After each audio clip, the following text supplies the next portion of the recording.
हमारा नाम जो है ना ये शेख पाया फरोश के नाम से मशहूर है। मेरा नाम मोहम्मद आरिफ है।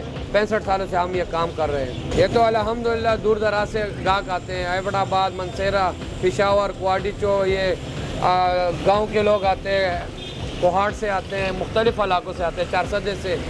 ये तकरीबन हम 13-14 मजों के जो उजरी होती है वो साफ़ करके और पका लेते हैं। बाज़ार से बंदा ले आता है ना, तो एक तो उजरी ताज़ी लाजमी होनी चाहिए। जब गाय या भैंस ज़िबा कर ले, उससे ताज़ी उजरी निकले, वो ताज़ा ला के घर में उसको साफ़ करने के लिए पानी गर्म करना लाजमी होता है। पानी गर्म करे फिर उसमें उजरी डाले।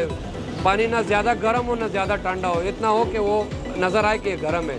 फिर उसको पानी में डाल के उसको सही अच्छी तरह हिलाते रहे और जब हाथ से चेक करते रहे कि उसका जो गंदगी है वो नरम हो जाए।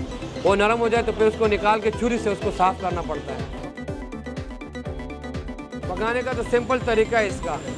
पकाने के लिए इसको पीस करके हम डाल देते हैं पकाने के लिए, और उसमें सिर्फ प्याज और टमाटर और घी वगैरह डाल के बस पका लेते हैं। बाकी मसाले जब पक जाते हैं उसके बाद हम डाल देते हैं। पकने के बाद इसमें हल्दी होती है, मिर्च होती है, धनिया होता है, गरम मसाला होता है, ये हस्बे जायका, और थोम इसमें ख़ास लाजमी होता है।